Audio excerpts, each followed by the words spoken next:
She moved through Raleigh-Durham International Airport like someone trying to disappear. Sarah Chen adjusted the collar of her nurse's scrubs, pulling them slightly higher, letting the fabric swallow her frame. Terminal C at 6:51 a.m. The fluorescent lights hummed their mechanical prayer overhead, casting everyone in the same exhausted grey. Nobody looked twice at a nurse passing through in scrubs. That was the point. Her hand found the inside of her jacket. Fingertips brushed the faded unit patch sewn into the lining, 274th Forward Surgical Team, the letters barely visible after 18 years of sweat, dust, and deliberate erasure. The patch pressed against her ribs like a confession she'd never speak aloud. She didn't look down. She didn't slow. The terminal door slid open with a pneumatic sigh. TSA Supervisor Glen Harwick watched from his checkpoint command post, arms crossed, his security contractor credentials hanging beside his official badge. He'd been stationed at Raleigh-Durham for 7 years, and in those 7 years he'd learned to read people the way a predator reads prey, not for threat, but for weakness. He saw the nurse first. Saw the way her eye stayed on her boarding pass. Saw the modest way she carried herself, as if she was taking up less space than she actually occupied. Harwick smiled. Dismissal was automatic, the way a shark dismisses a minnow. What he didn't see, what he couldn't see, was the way her eyes had already mapped the terminal's geometry in the 40 seconds it took her to walk from the entrance. Exit routes. Security cameras. The location of every TSA checkpoint, every maintenance door, every fire escape access panel. He didn't see how her shoes, standard-issue nursing clogs, were actually all-Tama OTB boots, the kind Special Forces soldiers wore in Kandahar. He didn't see the shoulder beneath the scrubs that carried 4 pounds of scar tissue from a mortar round at Bagram. He didn't see her. Glen Harwick never saw anyone unless they threatened his control. The control came from money. 7 months ago, he'd signed a contract with Sentinel Security Solutions, a private contractor operating out of Charlotte with no oversight, no regulations, and a budget line that asked no questions. The arrangement was beautifully simple. Harwick maintained absolute authority over incident reports and staffing decisions at the checkpoint. Sentinel paid him $12,500 per month in consulting fees. For that money, Harwick made sure every fight, every medical emergency, every passenger altercation was either resolved quietly or never reported at all. Security theater. A checkpoint that ran like a machine because the machine had teeth, and those teeth belonged to Glen Harwick. The arrangement worked perfectly until Sarah Chen talked down a veteran having a panic attack at Gate C12 the previous Tuesday. The man had been yelling. Threatening. His hands were shaking, and he was making a scene that drew every eye in the terminal. 3 of Harwick's agents had already started moving toward him when Sarah simply appeared beside him, not rushing, not official, just present. She'd said something. Harwick couldn't hear what from his post, but he could see her lips moving, could see the veteran's shoulders drop, could see the crisis evaporate in the span of 90 seconds like mist. She'd escorted him to an empty gate area, stayed with him for 5 minutes while he caught his breath, then disappeared back into the flow of travelers. By Wednesday morning, Harwick had received a commendation email from the airport administration. They wanted to know who the compassionate nurse was. They wanted to recognize her. They wanted to make her visibility official. Harwick had stared at that email for 20 minutes. Visible people created patterns. Visible people attracted oversight. Visible people sometimes asked questions about why certain incidents never made it into reports. Visible people were problems. Sarah Chen was a problem. She moved deeper into the terminal now, past the checkpoint, pulling her carry-on behind her. The wheels made a rhythmic clicking sound against the polished concrete, click, click, click, like a countdown. Her hair was pulled back in a practical bun. No makeup. No jewelry except a simple watch with a stainless steel band, the kind you could get wet without worrying. The kind soldiers wore. The kind she'd been wearing the morning she left Afghanistan for the last time. Her right hand trembled slightly as she gripped the handle of her carry-on. Just a tremor. Just enough to betray the fact that she'd taken 2 Xanax at 4 a.m. because the dreams had been worse again. Bagram dreams.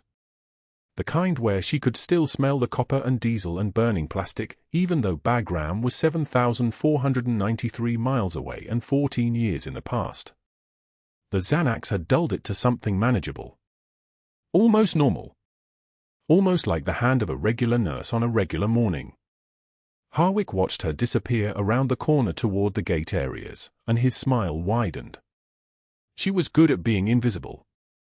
That made her dangerous in exactly the way he needed to eliminate.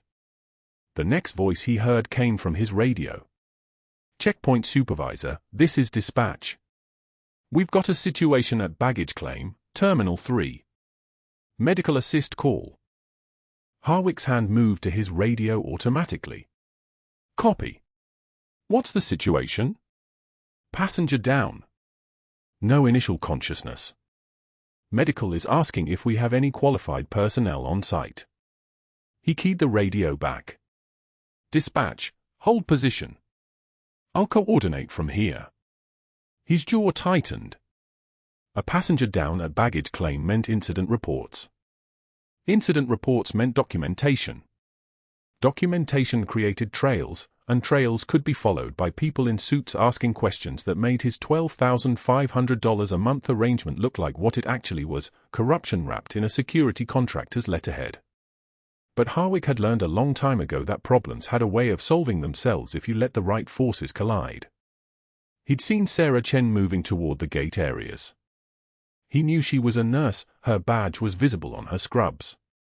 He also knew that if she got involved in an unauthorized medical response without proper TSA clearance, if she stepped outside the boundaries he controlled, he could document it.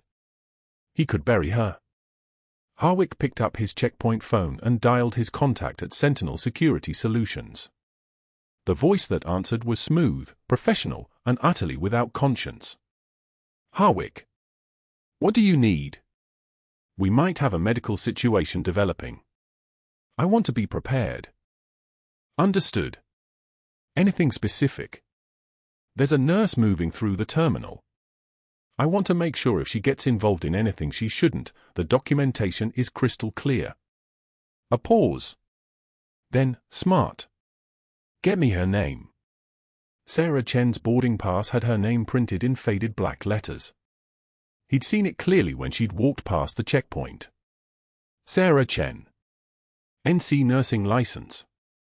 Work somewhere in the area, haven't identified the facility yet. We'll look into her background. Make sure if this develops, we understand exactly what we're dealing with. Harwick hung up. He stood at his checkpoint command post, watching the terminal flow around him, families rushing toward gates, business travelers checking their watches, security agents moving in their practice patterns. Invisible. Routine. Normal. But that wasn't the worst part. The worst part was that Harwick had no way of knowing that the woman he was about to destroy had already survived things that would have obliterated him entirely. That she'd held the line at Bagram while her unit took fire from 3 directions. That she'd performed field surgeries with a combat knife and her own blood mixed with the patient's.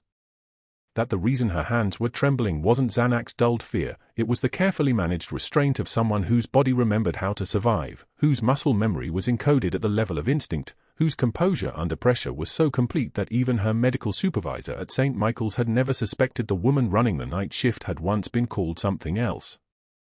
Something that made grown men straighten when they heard it whispered. Harwick radioed his checkpoint team. "Alert me immediately if anything medical develops in the terminal. I want to know about it before it happens." He was already building the case. Already planning the documentation. Already imagining how to frame the incident so that when she inevitably tried to help, he'd be there to stop her, to write it down, to bury it in reports that would eventually bury her. What he didn't know was that Sarah Chen had heard his radio call. That her hearing had been tuned for the past 14 years to catch the edge in a supervisor's voice, the tell in how quickly authority moved to lock things down. That she was already walking in a direction away from baggage claim, already calculating her options, already understanding at a level deeper than conscious thought that something in this airport had just shifted. The game had started. And for the first time in months, as she sat down at a gate area and opened her laptop to kill time before her flight, Sarah Chen felt something familiar kindle in her chest. Not fear. Not dread. Recognition. The carousel at baggage claim 3 had been circling for 18 minutes when the woman in the blue peacoat went rigid. Sarah noticed it first because she'd been trained to notice the smallest behavioral shifts, the way the woman's jaw clenched, the slight tremor that started in her left hand and rippled through her entire body like electricity finding ground. Then the woman's eyes rolled back. She dropped. Hard. Sarah was already moving before the woman's body hit the polished concrete floor. That was the thing about training that lived in your muscles, it didn't wait for permission. The crowd around baggage claim scattered with that particular airport panic, phones rising, someone shouting for help, but Sarah's world had narrowed to a 6-foot radius of tile and human crisis. She dropped to her knees beside the woman, feeling the cold concrete bite through her scrubs. The woman was seizing, back arched, limbs convulsing in that terrible rigid pattern that meant brainstem involvement. "I've got her airway," Sarah said quietly, though no one had asked. She rolled the woman onto her side with practiced precision, checking her mouth for obstructions, positioning her head so her tongue wouldn't block her throat. The seizure was strong, but the pattern was good, not status epilepticus, not yet. The woman's skin was warm, pulse bounding at her carotid at 120, maybe 130. Low blood sugar, maybe, or a previous seizure condition, or something darker that would only show up once she was stable enough to examine. Sarah's hands moved with the kind of efficiency that comes from having done this before. In places that weren't airports. In places where there wasn't a clean floor or fluorescent lighting or paramedics 3 minutes away. "Step away from the scene." The voice hit the terminal like a sonic boom. Glen Harwick emerged through the crowd with the theatrical authority of a man whose power was the only real thing he owned, his uniform pressed sharp enough to draw blood, his radio crackling against his hip. His eyes found Sarah first, then the woman on the ground, then Sarah's hand still positioned on the woman's shoulders. She watched his expression shift, not concern, but calculation. His radio was already in his hand. "This is TSA Supervisor Harwick at baggage claim. We have a medical emergency, possibly drug-related. Requesting immediate paramedic response," and he paused, and that pause was where she saw it, the moment he registered what she was doing and recategorized it as a problem. "And securing the unauthorized civilian from the scene." Sarah didn't look up. "The seizure is resolving. She needs to stay on her side to keep her airway clear. I don't care what community college certificate you waved at the DMV," Harwick said, his voice loud enough that everyone within 40 feet turned to watch. A woman with a rolling suitcase actually stopped mid-stride to stare. "You don't touch passengers without TSA authorization. That's federal liability. She's having a medical emergency. I'm a registered nurse." Sarah's hand was in her pocket already, extracting her North Carolina nursing license from her wallet in one smooth motion. She held it up without standing, without breaking her attention from the woman on the ground. The woman's body had gone slack, the seizure was ending, just like that, like a storm passing. Sarah turned her into the recovery position, made sure her breathing was clear. Harwick stepped closer. His shadow fell across the woman's face. "You're interfering with official airport operations. Federal offense. You stay on this ground one more second and I'm putting you in zip ties. You understand me, Nurse Chen?" The way he said her name. Like it tasted wrong in his mouth. "Paramedics are almost here," Sarah said, and there was something in her voice now, something that didn't match the submissive posture of someone kneeling on airport tile. "She'll be conscious in 2 minutes. When they arrive, they'll see that her airway is patent, her recovery position is correct, and her vitals are stable because she received immediate intervention. That's exactly what I'm talking about. Unauthorized medical intervention. This woman could sue the airport. The TSA could be liable. Do you understand federal statutes?" Sarah did understand federal statutes, actually. She understood them the way she understood Arabic, Portuguese, and the 17-step protocol for emergency needle decompression. But she didn't say that. She just breathed. One breath. Held it. Let it out. The woman on the ground made a small sound, her eyes fluttering. Coming back. The paramedics arrived with their gear and their certifications and their clean hands that had never done what needed doing in a place where the nearest hospital was 40 kilometers away. They assessed, nodded, confirmed everything Sarah had done was textbook. One of them even said, good positioning, like she was a colleague instead of a problem in scrubs. But Harwick was already writing in his incident notebook, his pen moving fast and mean, and when he gestured for her to stand, she did. The security office smelled like burnt coffee and the particular staleness of a room that hadn't seen a window in 3 years. Harwick closed the door with a soft click that sounded like a lock engaging. He walked to his desk without gesturing for her to sit, so she remained standing, her eyes level with the top of his computer monitor. You work medical staff as a courtesy, he said, pulling his incident report pad from a drawer. His handwriting was large and aggressive, like he was trying to make the words hurt. That's not a medical license. That's not authority. That makes you a civilian. My nursing license is valid in all 50 states. Federal law supports civilian medical intervention in emergencies. Not on federal property. Not in a secure zone. Not when TSA protocols require, he paused, looking for the exact words that would protect him, that all medical emergencies be directed through official TSA channels first. He didn't look up from his paperwork, which meant she had 30 seconds to watch his face while he couldn't see her watching him. His jaw was tight. There was sweat at his temples, small dots of it. His hands weren't quite steady as he filled in the boxes on the form. Underneath the authority and the uniform, there was a man who was very carefully constructing a narrative where she was the problem. Because she was a problem. Not because of what she'd done at baggage claim, because of what she knew how to do. Because in the presence of an actual emergency, he was the one who became irrelevant. Unauthorized medical intervention, he read aloud as he wrote, making each word distinct. Interference with official airport operations. Public endangerment through non-licensed medical procedures. I'm a registered nurse. Not here you're not.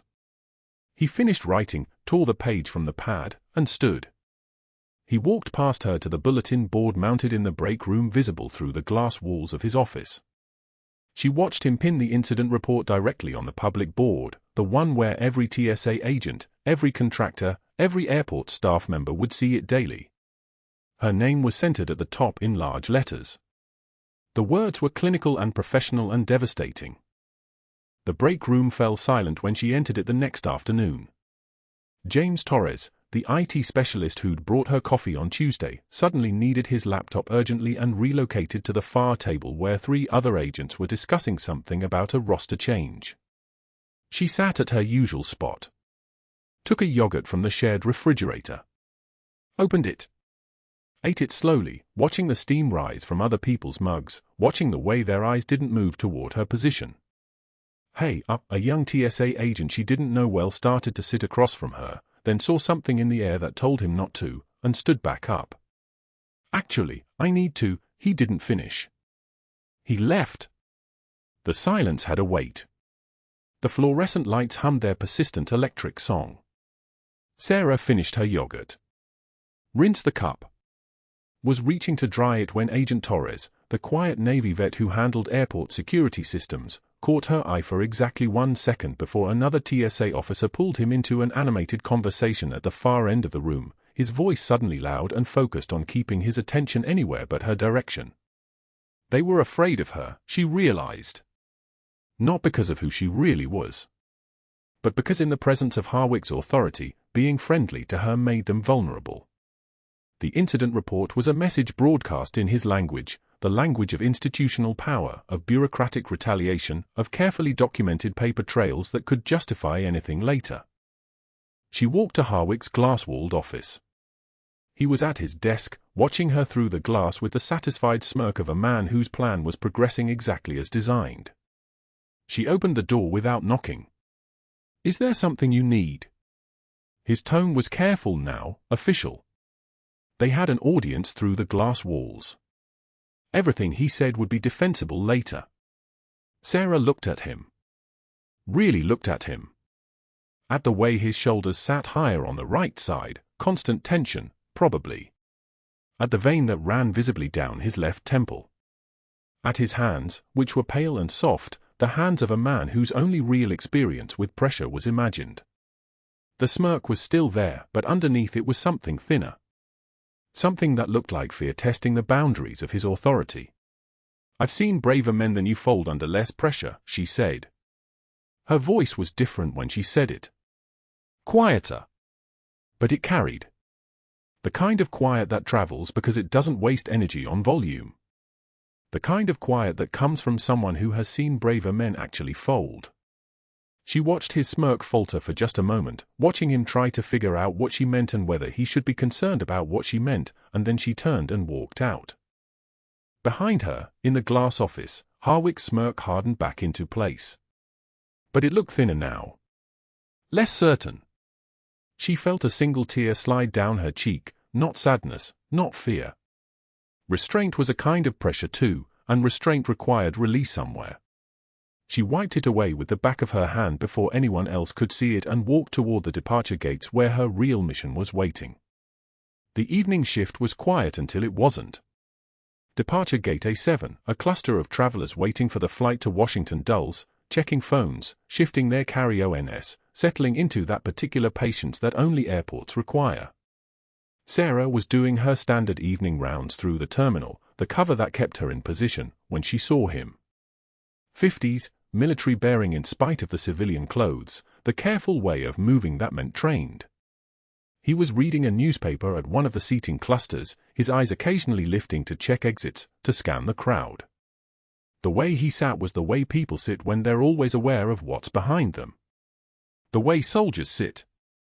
His hand went to his chest all at once. For a fraction of a second, he tried to control it. Tried to make it small. Tried to make it the kind of thing a person could ignore. But his other hand was already gripping the armrest, and his breathing had changed, had become sharp and shallow, and Sarah's entire body registered it before her conscious mind caught up. Not a heart attack, not exactly. Something worse. He fell forward. Collapsed. And Sarah was already running. She got to him in 4 seconds. 2 people were fumbling for their phones. Someone was saying, "Is he breathing?" Someone else was clearing space. Sarah dropped to her knees beside him, already reaching for his carotid pulse. It was there, but it was thready. Rapid. The kind of pulse that meant his body was hemorrhaging into itself. His chest wasn't rising properly. His neck, she placed her hand on his neck and felt it. Tracheal deviation. Distended neck veins. His left lung wasn't moving air at all. "Get me an AED," she said, and her voice carried the kind of authority that made 3 people immediately start looking. "Now." "And someone call 911. The man's eyes weren't tracking. His pupils were blown. He was losing consciousness. Losing time. She palpated his chest, feeling the instability, the pressure. Tension pneumothorax progressing to cardiac tamponade. A delayed pulmonary embolism with trauma, old trauma, probably from a mission that had ended weeks or months ago and was only now showing its teeth. This man had maybe 90 seconds before cardiac arrest became permanent. She had her hands positioned on his sternum when the voice cut through. "Step back." Harwick. Of course Harwick. His radio was out, his authority already mobilizing, his voice already claiming the emergency as territory he controlled. "Paramedics are 7 minutes out," Sarah said, and something in her had changed. The timid nurse was gone. The woman who absorbed insults in break rooms was gone. What remained was something harder. "This patient needs immediate intervention. You step back from that patient right now or I will have you removed from federal property." The man's breathing had stopped. His skin was turning gray. Around them, the crowd was frozen in that particular airport horror, the understanding that something real and dangerous was happening in a space designed to feel safe. A woman covered her daughter's eyes. A businessman had his phone out, recording. And from the crowd, a voice cut through the noise with the clarity of someone who recognized something true. Your hand position. That's not civilian training. She didn't turn to look. She couldn't look. She had her patient's airway to focus on, had 17 years of Special Forces medical training running through her hands, had 90 seconds before everything changed. The man's carry-on bag was open at the edge of his seat. She could see the corner of a tactical knife, clipped inside with the ease of familiarity. She had one choice to make. One moment where every cover she'd built, every month of positioning in Raleigh, every quiet interaction with her target, every careful movement through airport corridors would come to nothing. One moment where the mission failed or this man died. The knife was warm in her hand when she pulled it free. The Major collapsed at Gate A7 like a marionette with cut strings.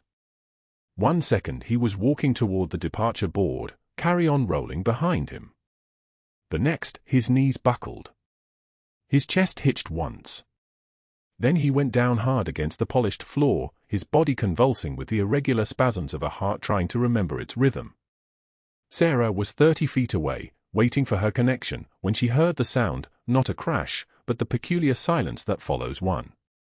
The crowd noise didn't stop so much as pause, like a held breath. She was moving before her conscious mind caught up.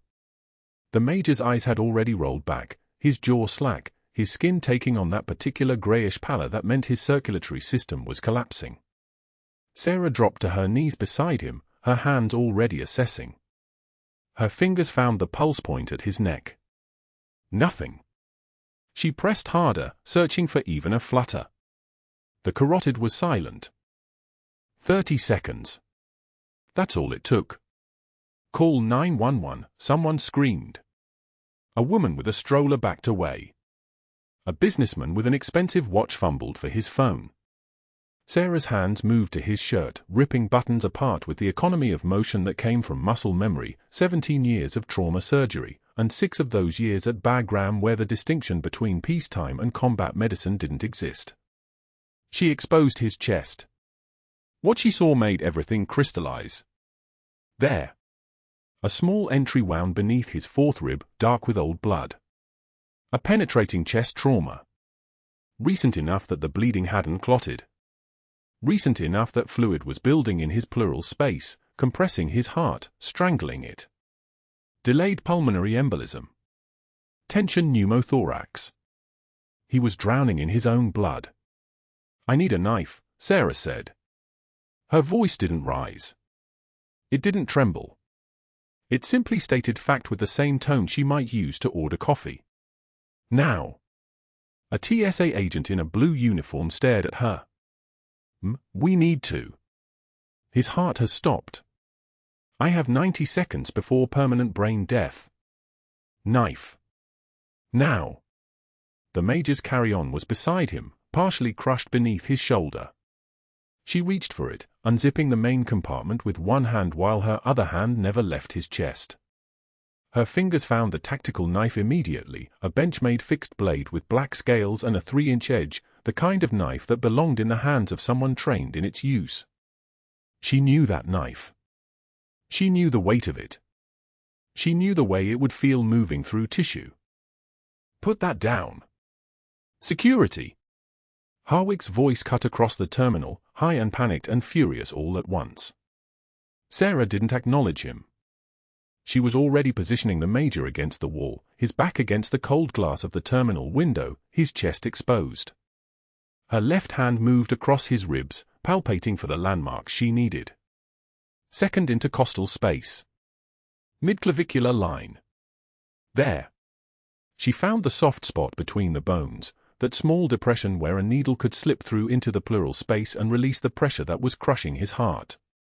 Let her work, a voice said. A man had stepped between Sarah and Harwick, grizzled, grey-bearded, wearing the tan uniform of a private security contractor. His hands were steady. His eyes tracked what Sarah was doing with the kind of understanding that only came from field experience.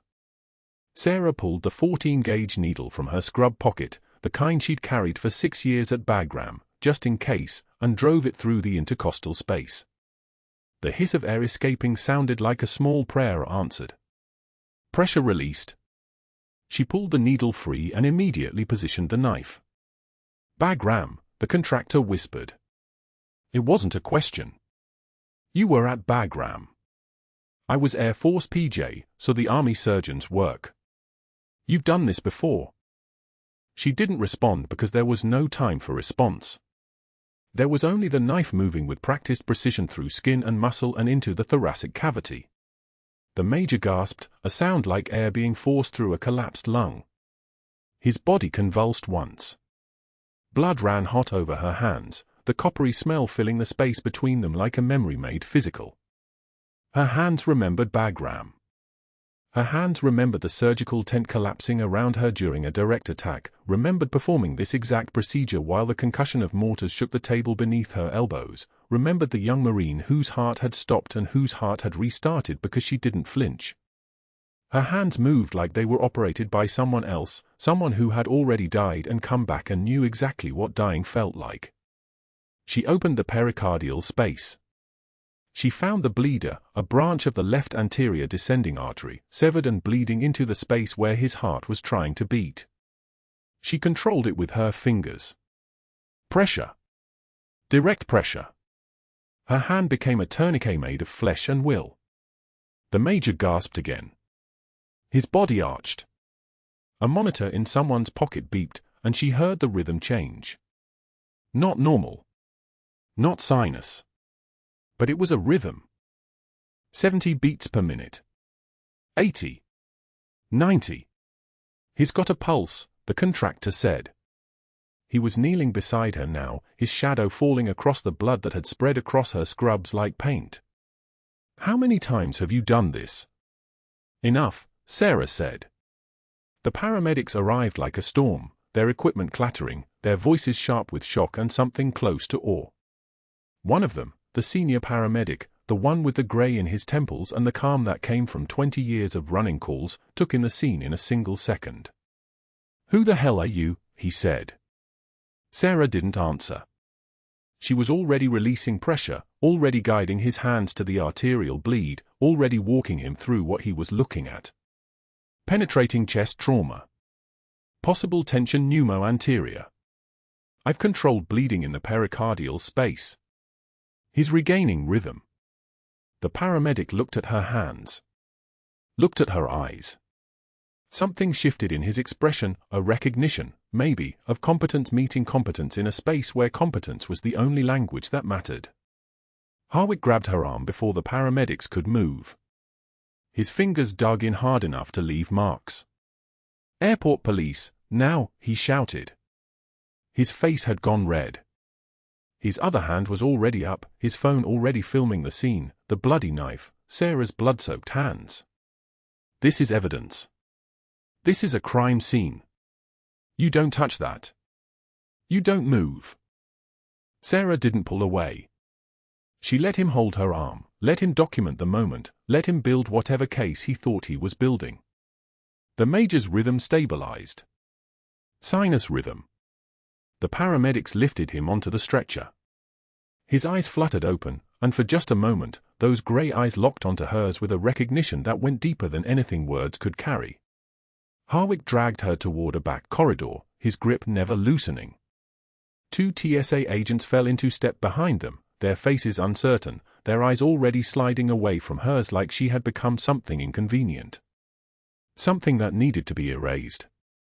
"Practicing medicine without authorization in a secure area," Harwick said, his voice coming in sharp bursts as they walked. "Using a weapon in the terminal. Unauthorized civilian medical intervention. Interfering with TSA operations. I've got you on at least 6 violations, maybe more once I review the security footage." He pulled her into a small office, the walls pale institutional beige, the desk covered with incident reports and scheduling sheets. He released her arm and immediately began typing on his computer, his fingers moving with the frantic speed of someone building a structure he thought might collapse. "Your nursing license won't survive this," he said, not looking at her. "The state board is going to have questions. The airport administration is going to have questions. But what they're really going to ask is why a nurse decided she was qualified to perform emergency surgery in a terminal with a tactical knife. Sarah stood with her hands at her sides. Blood had dried on her fingers. Her scrubs looked like a crime scene photograph. "I saved his life," she said. Harwick finally looked at her. His smile was thin. "Predatory. You violated federal regulations. You breached security protocols. You used a deadly weapon in a public space. I'm recommending permanent ban from this airport, and I'm filing a formal complaint with the North Carolina Board of Nursing. You're done here." The door to the office opened. A uniformed officer, young and clearly out of his depth, nodded at Harwick. "Airport police are standing by for escort," the officer said. Sarah's mission, the one she'd spent for months positioning for, the one that required her to be invisible and mundane and completely above suspicion, was collapsing like a lung that couldn't hold air. The high-value target she'd been placed here to monitor, the intelligence she'd been gathering, the network she'd identified, all of it was disappearing because of 18 seconds of medical necessity. But the ones who've seen the worst often give the most, and she had seen the worst. She had stitched the worst back together while the ground shook. So she simply nodded at the officer. "I'm ready," she said.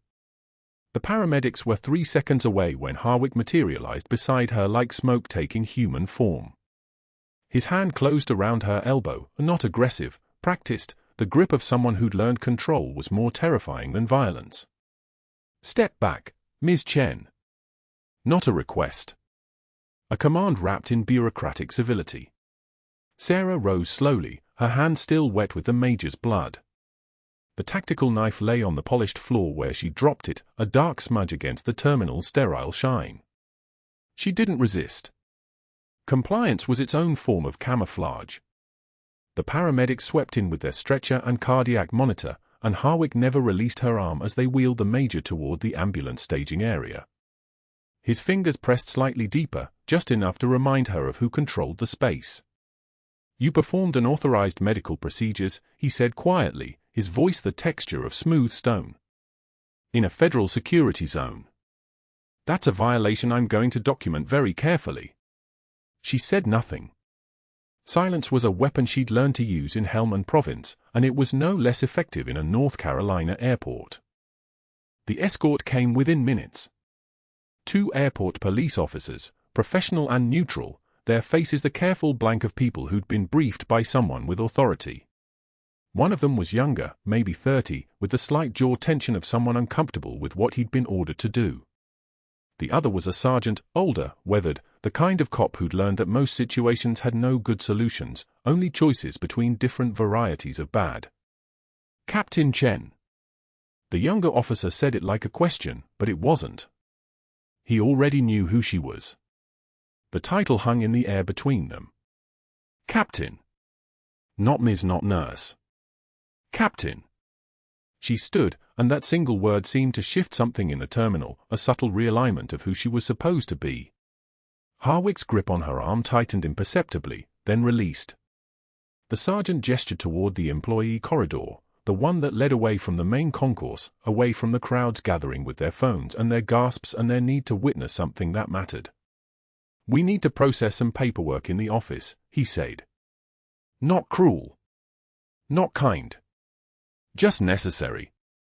The corridor was fluorescent lit, painted institutional beige, lined with doors marked authorized personnel only. Their footsteps echoed, 3 sets of boots on tile, a rhythm like a countdown. Harwick followed, carrying a manila folder that looked thick as a medical chart. His tie was perfectly centered, his shirt pressed sharp enough to cut glass. A man who understood that presentation was half of power. The office was small, windowless, with a metal desk and 4 chairs arranged in a configuration designed for interrogation. Coffee had gone cold in a mug on the corner. Someone's lunch was half-eaten in a drawer. The real textures of bureaucracy, the infrastructure of the ordinary.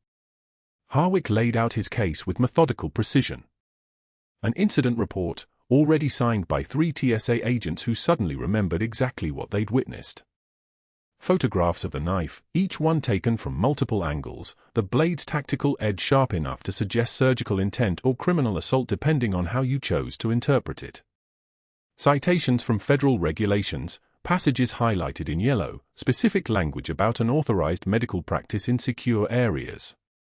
Your license allows you to provide nursing care, Harwick said, his voice smooth as worn leather. It does not authorize you to perform surgical procedures with weapons in federal airports. The distinction is important. Sarah sat across from him. The sergeant took the chair by the door. The younger officer remained standing, his hand resting on his duty belt, nowhere near his weapon, but present enough to suggest he was ready if presence became something more. The patient was in cardiac arrest, Sarah said. Her voice was steady, clinical. 8 words. She kept to the facts the way she kept to protocol in surgery, only what was necessary, nothing that could be used against you later. Needle decompression was insufficient. Thoracotomy was the only intervention that would maintain perfusion to vital organs. A civilian performed a thoracotomy, Harwick said, as if stating a mathematical truth. At the departure gate, in front of 200 witnesses, using a knife from the patient's own bag. He paused, letting the scope of it settle. Do you understand what that looks like from a security perspective? She understood perfectly. It looked like a combat medic in disguise. It looked like someone who'd done this before, probably under fire. It looked like exactly what she was, which was the problem. The patient is alive, Sarah said. The patient is stable, Harwick corrected. For now. Which means the immediate medical outcome doesn't actually supersede the regulatory violation. What matters is that you exceeded your scope of practice in a federal jurisdiction. He turned a page in his folder, revealing a typed incident report with her name across the top in bold letters. I'm charging you with practicing medicine without authorization, violation of TSA security protocols, and reckless endangerment of airport personnel. The sergeant's expression didn't change. He'd seen this script played out before. The rules existed for reasons, even when the reasons didn't make sense. You're also being referred to the North Carolina Medical Board for disciplinary review, Harwick continued. That process will take 60 to 90 days. During that time, you're suspended from any employment involving patient care in this state. Sarah absorbed this without flinching. Suspended. It meant her cover was compromised. It meant her intelligence handler would have to extract her. It meant the high-value target she'd been monitoring for 4 months would slip back into whatever network had brought him to Raleigh in the first place. Months of careful positioning.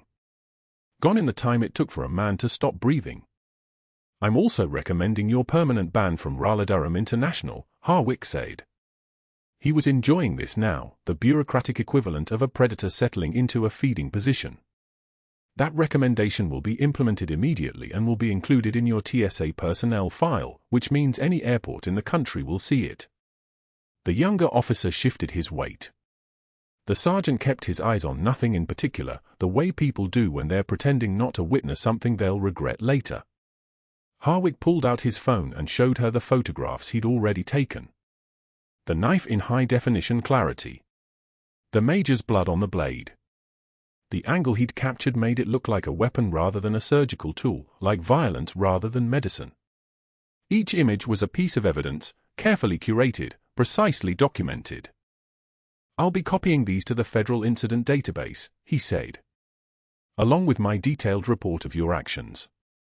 The paperwork will be forwarded to TSA headquarters, Homeland Security, and the local field office of the FBI. He smiled then, and it was the smile of a man who'd just turned an attack into a defense, a liability into an opportunity. Nothing personal, Chen. You're a risk this airport can't afford. The airport police took her through the employee exit, away from the main concourse, away from the crowds now gathered near the departure gates. The evening had cooled, the parking lot dark except for the sodium vapor halos of the security lights. The folder Harwick had compiled was handed to her by the sergeant, her copy, he explained, for her records. He didn't need to add the apology his face was already making. She walked out through the automatic doors and into the North Carolina night. The diner on Capitol Boulevard was the kind of place that stayed open at 3 a.m. for long-haul truckers and insomniacs and people whose lives had just crumbled into a configuration they didn't recognize. She ordered black coffee that she didn't drink and sat in a booth with vinyl seats that exhaled dust when she sat down. Her reflection in the dark window was a stranger. Hair still in its bun from the airport. Scrub smudged with blood that had partially dried in the folds of the fabric. The jacket Harwick had ordered her to remove before the police escort, which he'd retrieved from the security office. The jacket with the faded 274th Forward Surgical Team patch sewn into the inside of the lining, the one that had stayed hidden through 4 months of cover assignment, invisible as her rank, as her qualifications, as her actual identity.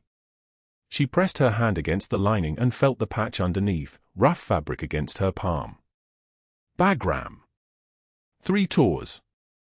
17 years of service. The Silver Star was in a shadow box in Marcus's closet, the one he wasn't supposed to know about, the decoration she couldn't claim because claiming them meant explaining where she'd been and why she'd left him with her mother while she served under a name that was classified. Her phone had vibrated 6 times. 6 missed calls from a blocked number. Her handler, waiting for her to explain how an undercover medical intelligence assignment had detonated into federal incident reports and airport bans and a destroyed cover that took 4 months to establish. The coffee went cold in front of her. The diner's fluorescent lights flickered in that particular way that suggested electrical systems older than most marriages. Outside, a truck downshifted on the boulevard, its air brakes hissing like an animal in pain. The sound made her shoulders tense, the way sounds do when you've spent enough time in places where sudden noise meant incoming fire. She was watching her reflection cry when she realized she wasn't sure how to explain that she'd done the only thing that made sense. That letting a man die when she could save him was the real violation. That Harwick's regulations and documentation trails and bureaucratic precision were the careful structures people built to avoid becoming the kind of person who could look another human being in the eye while they stopped breathing and choose protocol over survival. The 17-year-old version of herself, the one sitting in a military hospital in Kabul after her first combat deployment, would have made a choice between a career and her conscience and understood exactly what she'd just sacrificed. Marcus appeared at the security checkpoint at 6:02 a.m., carrying a shadow box that caught the fluorescent light like a prism. 17 years old, 6'1", still growing into shoulders that didn't yet know their own power. His hands trembled as he gripped the mahogany frame, not from weakness but from the weight of what he was holding, not just medals, but proof. Proof that his mother was not what Harwick had written on that incident report. Proof that everything whispered about her in the TSA break room, everything implied in the way voices dropped when she walked past, was a lie built on top of another lie. The uniform shirt hung loose on him, borrowed, 3 sizes too big, the shoulder boards pinned hastily. Army. He'd put it on at 5 a.m. in the parking lot outside their apartment, looking at his reflection in the car window the way soldiers do before they report for duty. Looking for someone braver than the boy he'd been yesterday. Patricia Webb was already at her desk, reviewing the incident reports from the previous shift. She looked up, and her entire face shifted, not surprise, but recognition. She knew. Everyone knew by now. The major in trauma surgery at Duke Medical had recovered consciousness enough to whisper a name that made the hospital staff go quiet. Captain. The word hung in the air like something that changed the oxygen content. Marcus walked toward her, the shadow box held at chest height like an offering. Like a flag. Like the thing you carry when you need to tell the truth so badly that words won't be enough. Ms. Webb. His voice cracked once, steadied. You need to see these. She stood. Her hand came to her mouth, then dropped away. Behind the glass of the shadow box, bronze star. Silver star. 2 purple hearts. A Navy Commendation Medal. Service ribbons in colors most people had never learned the names for. The medals arranged in ascending order, the silver star catching the light like it was burning. Underneath them, in neat lettering, Captain Sarah Chen, 274th Forward Surgical Team, Bagram. My mom didn't interfere with airport operations, Marcus said. His voice steadied as he kept talking, as if saying the words out loud made them realer than they were. She saved that man's life. Webb took the shadow box. Her hands were steady as she turned it toward the light, reading the inscriptions. When she looked back at Marcus, her eyes were wet. "Come with me." The terminal had changed overnight. Word traveled through airports like electricity. Personnel from other checkpoints, baggage handlers, gate agents, they lingered near the security offices. They watched. Some of them had been in that break room. Some of them had looked away when Harwick posted Sarah's incident report. Some of them had let the story become something smaller than it was. By 7:15 a.m., the Major was wheeled through Terminal 2 by a hospital transport volunteer. Still pale. Still bandaged across the sternum where Sarah had cut through bone and cartilage and tissue to reach his heart. The left thoracotomy scar would mark him for the rest of his life, a thin white line that said someone had saved him when no one else could. He saw Sarah standing near baggage claim with Patricia Webb and Marcus.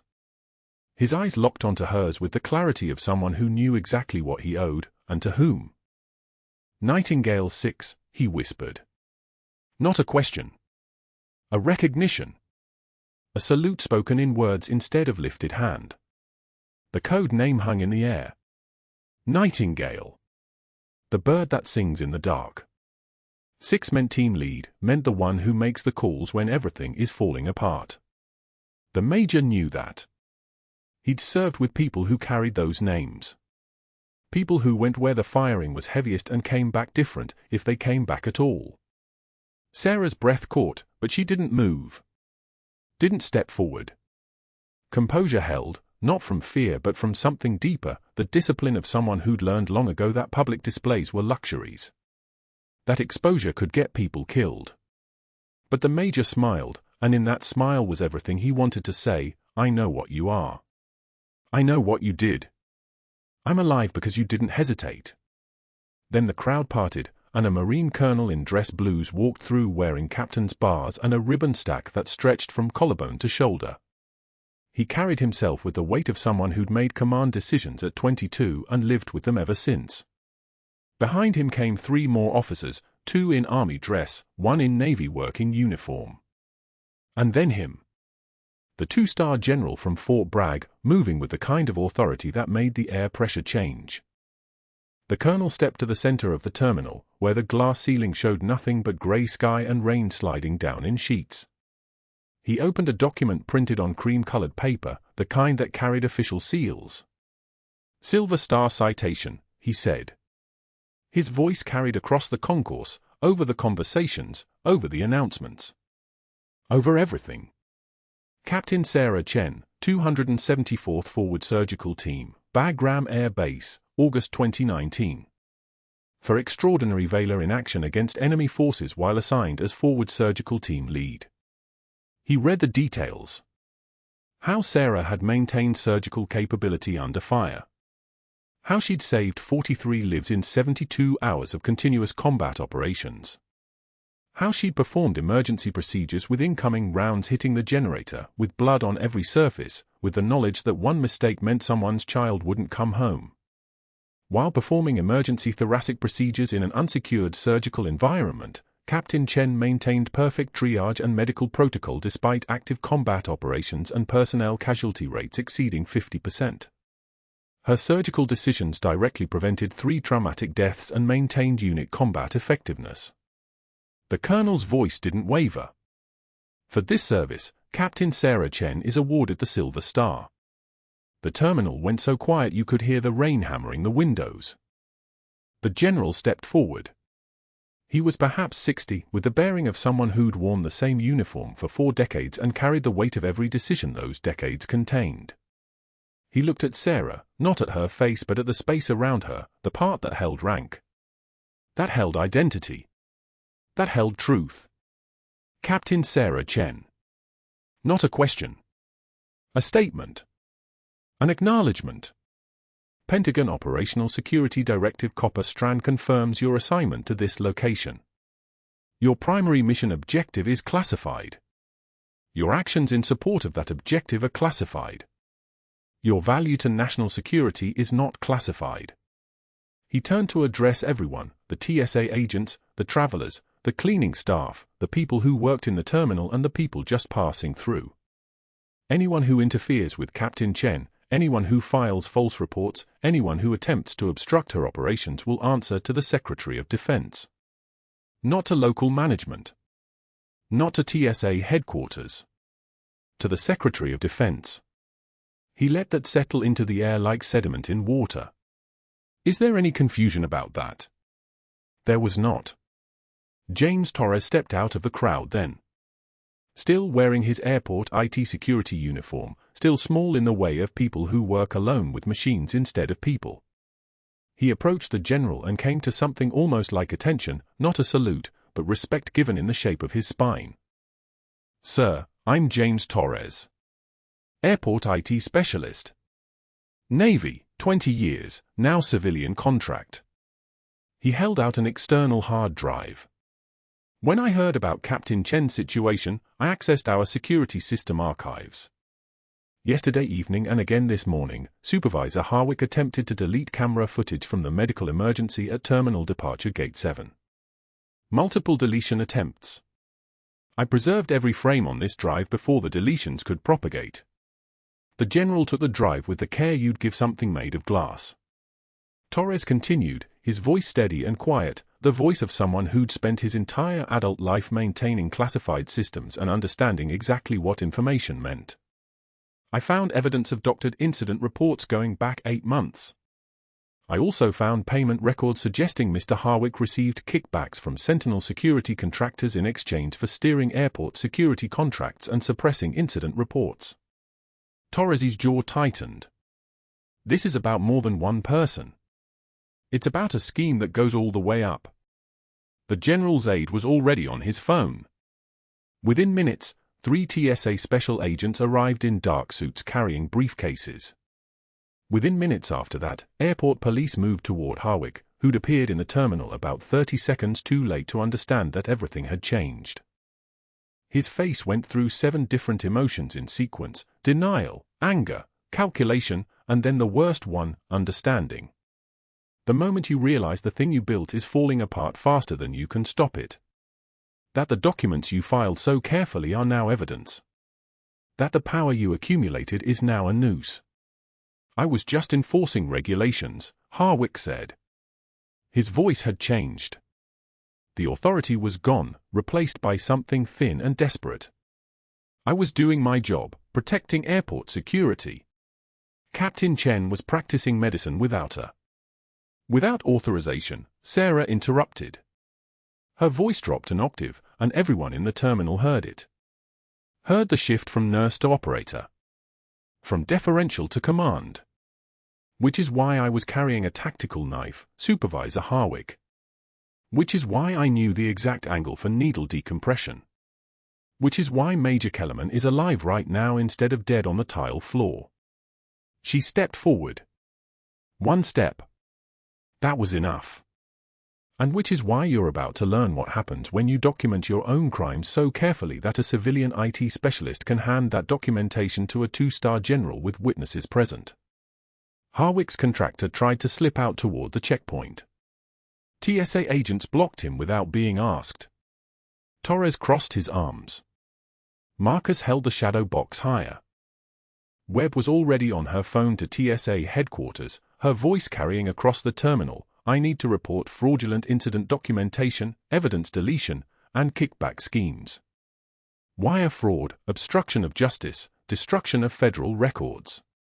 A pause. No, I'm not exaggerating. There's a general here. 2 of them, actually. By 8:24 a.m., the terminal had become a federal crime scene.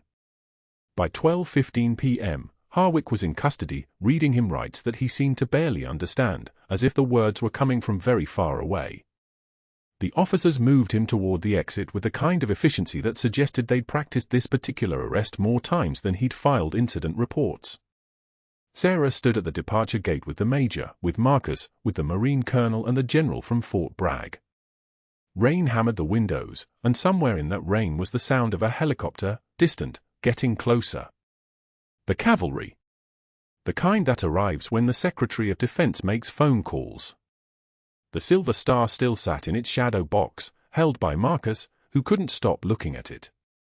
Looking at the evidence that his mother was not what the world had tried to make her into. Not just a nurse. Not just dismissed by supervisors who thought they understood hierarchy. A captain. Someone who'd been trained to make decisions when the world was on fire. Someone who'd chosen to save lives instead of protect protocol. Your handler briefed me on Copper Strand, the general said to Sarah. The target you were monitoring, we have enough. Your mission is complete, Captain. Time to stand down. Sarah nodded. The relief that moved across her face wasn't visible to anyone but Marcus, who'd learned to read his mother's small gestures. The tightening around her eyes. The barely perceptible lowering of her shoulders. For months of being someone else. For months of hiding. Done. Subscribe to see what happens when the quietest person in the room finally gets to speak her truth. Like this video if you've ever been underestimated by someone who didn't know who they were standing next to. And comment, have you ever worked somewhere that had its own little tyrant? How did it end? Let me know in the comments below.